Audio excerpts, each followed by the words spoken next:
What was it? Drinking with Lincoln. It was awesome. You stopped to drink Jaeger with Lincoln. Oh, I couldn't. I was going up there for my nephew. This wasn't a trip for me. I bet you was thinking in the back of your mind, I didn't have to go there. Imagine this. You've been 5 hours on the road, and you drive into this town, and you look up, and there's all these streets loaded with people. Right. Okay, loaded with people, and there's a wood-fired pizza truck there. There's a cheese curd truck there. Right. There's a slushy truck there. And then, obviously vendors for alcoholic adult beverages. I was kind of like in seventh heaven. That's where we needed to stop. Roger Rabbit just said, sweating with the oldies, Richard Simmons. That was the most odd guy ever. Right. Did he look fit to you? No. He kind of looked like a long, curly-haired munchkin. Yeah. And I was always wondering, why are people buying these Richard Simmons tapes and, like this now, like this, and I'm like, okay, you're not going to lose weight that way, But hey, so what else you got, brother? Oh my goodness! After that one, she wears short shorts. She wears short shorts. Right, remember that? Yeah, okay. A Six Flags hounds and kicks mom out of theme park. All right. Wait. What? I have never seen a mom that needed to be kicked out of a theme park. I have seen kids. I know. That should have gotten kicked out, but I've never seen a mom. Well, listen to this story. It's going to shock you. Okay. All right. Six Flags theme park guest says she was kicked out, harassed over too short shorts. Wow. All right. A woman in Oklahoma said she was harassed by security and kicked out of a theme park because her shorts were too short. According to her, she was able to enter the park. I hate when they do advertisements in the middle of my story. But anyway, because her shorts were too short. According to her, she was. I know it's just so wrong, ain't it? It is. Without the mask, because her shorts were too short. According to her, she was able to enter the park without any issues, and it wasn't until a certain security officer confronted her that she had a problem. Bailey Breedlove was visiting Six Flags Frontier City. Well, here we go. Got to throw in their advertisement. I've heard the last name Breedlove before. I have too. It's one of those weird names. It is. But the weirdest name that I ever found in the phone book, Breedlove's weird, but there was also one called Shithouse. Yeah. Shithaus. Right. Have you seen that? Yeah. How would you like to...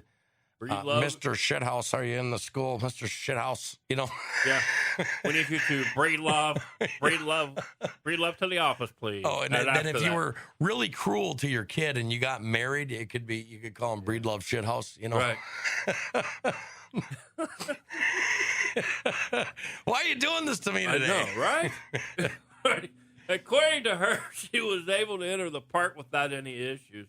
And it wasn't until a certain security officer confronted her that she had a problem. Bailey Breedlove was visiting Six Flags Frontier City with her daughter when the incident occurred. First reported by Newsweek, park security confronted the young mother about the length of her shorts, which they determined were too short. How is that? Breedlove uploaded a video to TikTok showing her speaking with two security officers from the park. In the video, the officers appeared to be wearing uniforms that identified them as police officers. According to Newsweek, however, Breedlove later spoke with the Oklahoma City Police and was told that the officers who were involved in the incident were not associated with the city's police. In the footage, well, we won't show you that, though, says multiple times that she wants to leave, but the officers tell her they need to see her identification first. One can be heard saying that he needs the information to write up a criminal trespass? Really? In the footage, Breedlove does not hand over her ID. Her daughter can be seen sitting next to her and is visibly upset. What is your short view on this short problem? Oh, well, the first thing that came to my mind when you were talking about, being too short, I know you feel the pain, Gred, and it's okay. But we are talking about the ladies' shorts. No, I know. I was just thinking about your dating life, and the short came up, and I was like, poor Gred. Yeah. Pandemic. This is the way I feel. I think that people dress inappropriately sometimes. Yeah. And I hate it. But I hate more me walking over and telling them, you can't wear that here. Right. That really bothers me. I know, it's more dictatorship. Like, I have a shirt that is like PGA, but it's actually a Second Amendment shirt with the guy, holding a shotgun on it. But right. You can't tell unless you really look at the shirt. Right. And one of my kids happened to wear Dad's shirt to school, and they got talked to about it. They didn't make him turn it inside out, but I've been other places where they have. Now, this is a touchy subject because you're at Six Flags, right? Yeah. There's a bunch of kids around. I have seen shorts on some women that wouldn't cover my feet. Okay. But however, if my kids are with me, I just turn them sideways. Like, let's go this way. I don't know. What do you think? Do you think that we should be garment Nazis? No, I don't. I think that it's her prerogative to wear whatever she wants. It wasn't like she was showing the vajayjay or. Well, I hope not. I know. We hope not. I'm just saying, Good old camel cheeks there. Right. I mean, there's a level, okay? There's a level of stupidity, too. Well, there is. And I think that the park's gone a little that way, I think that they got to keep it family friendly because that's what it is. Right. But here's the problem in conservative land, okay? We love freedom until we don't. You know what I'm saying? Right. Like, freedom, enjoy life, but your shorts are too short. Yeah. You're being, I'm a hypocrite in that way. Like, well, maybe she date who you want. Right. I don't let my daughter date who she wanted. As a matter of fact, she said, do you mind if I go hang out with that guy tomorrow and this one guy that I really don't like? Right. And I said, hell no. Maybe that woman just wanted to wear something comfortable, to the park. Or maybe she was trying to draw attention to herself. But at the end of the day, it really doesn't matter. It doesn't. You know what I'm saying? Freedom is freedom, right. But the part of freedom that everybody else forgets is the personal responsibility. Yeah. Now, was there a bunch of soy boy cooks in there that are like, I'm going to choose to be offended? Yeah. I don't ride big rides because it makes me soil my pants all over. No zipper for me. Yeah, I'm not riding the zipper. Well, hey, I want to point out a study to you. Did you know that you can get paid more if you're funny? Really? Folks, if you're having a midlife crisis and you want to have a change, it pays to be funny. What do you think about that? Hey, sign me up. I mean, what? Right. Yeah, and that's true. Hey, what a way to. Hey, I like to get paid to be funny. Well, here's the thing. I didn't know this, but comedy produces these things. Humor attempts, both successful and unsuccessful ones, increase perception of confidence. Yeah. You know what I'm saying? Yeah. Like, remember we were talking about, it might be your thing to be funny on a date. Yeah. It's just being me. Right. Or whatever. Only the successful humor attempt that elicits laughter increases perception of competence. Well, I can understand that. Yeah. I mean, we've all had them awkward moments where you've said something and it, Oh, yeah. And it didn't turn, the joke didn't fall the way that you wanted to. You know what I mean? I've had those awkward moments, even on here. Yeah, well. Telling an inappropriate joke makes a joke teller appear to be more confident, but less competent and decreases status. Yeah, I'm gonna, depending on your crowd. Bull malarkey, what I call that. Well, it's like this. It's like, know your audience. How many times on radio have you heard that? You got to know who your audience is. Right? So when you're telling a joke, you know what I mean? You don't tell an inappropriate joke unless you're around the right crowd. Right. And that's what makes a great comedian, separates them from a good one. Right. You know what I mean? Yeah. It says an effective joke teller is more likely to be chosen as a group leader. Yeah. Were you a group leader in school? Yeah. Actually, I was picked. Right. Because I was more of a class clown. So they were like, no, not me. No, not me at all. Never would have thought it, would you? Well, no, I mean, but maybe self-confidence is lacking. Yeah. You know what I mean? Yeah. Like you're a poster image of how to be confident and inadequate at the same time. Yeah.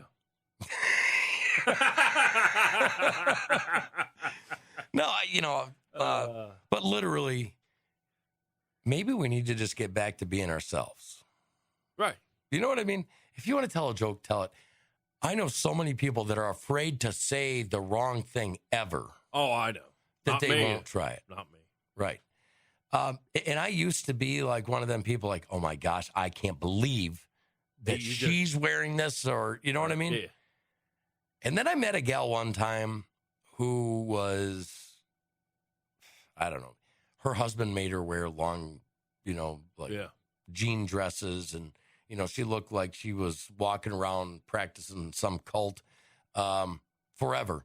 And they got divorced, and she got out from under that. And then she started wearing this scantily clad outfits. And it was like a phase. Right. She went so far the other way because she was crimped on this way that she went through that. And when she found out, she this was isn't rebelling. for me. Exactly. Rebelling against her own, even her own concept, maybe she was rebelling. Right. It was just her.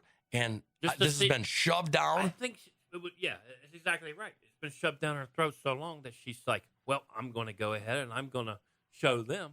Right. Like, I'll tell you with parenting, this is the way that I do things. Kids are going to make mistakes. Kids are going to do things where they get hurt once in a while, right? Yep. So what I do is I try really hard to make sure that I limit the amount of pain or serious problems they're going to have. I'll let them make mistakes. I'll let them fall off their bikes. I'll tell them to stand up, quit your crying, because that's part of life. However, if you're too far one way, kids in general are going to rebel. Yeah. You know what I'm saying? Yep. Because they didn't have that. If you don't let them experience a little bit of pain, a little bit of gravel in the knee, if you know what I'm talking about, then when they get to be a teenager and you don't really have that control anymore, then they're going to go balls out and they're going to get really hurt. Yep. You know what I'm saying? Do you believe in that? I believe in that. Yeah. Because life's a lesson. And amen. And the younger they are, the more they've got to learn. The way I look at it. Well, I think that superintendent has a lesson coming. He does. You know what I mean? It's rebellion, a controlled rebellion. Does that even make sense? Is that an oxymoron? I guess it would be, yeah. Because rebellion is just, you're totally against something. Well, I mean, it can happen in everyday life. It's not a half, how we want to say it, arser. Well, okay. Well, that's my word of the day. I'll give you an example of a controlled rebel, okay? If I walk into a place and I see this elderly gal and she's scared because I'm in there without a mask, I have no problem putting on a mask. Right. However, if somebody goes up and tells my wife or starts giving my wife flack because you're not wearing a mask, the rebel in me is probably going to come out. Right. And you're going to hear a rebel yell. You know, remember the Turtle Man? Yeah. Yeah. That guy's coming Turtle out. Man, You know what I mean? What, man, I love Turtle Man. Yeah, I mean, yeah. Well, we need to get back to that a little bit more, if you know what I'm saying. I hear you. That's great. It is. It's, one of those moments, but, danger. But be funny. Yes. I've got another one. These food Nazis. Have you heard about them? Oh, great. Look at this. That's the worst thing we could have. Kelp, maggots, and mycoprotein among future foods that must be mass farmed to combat malnutrition. This is Eureka Alert, and it's actually Eureka Alert, but from the University of Cambridge.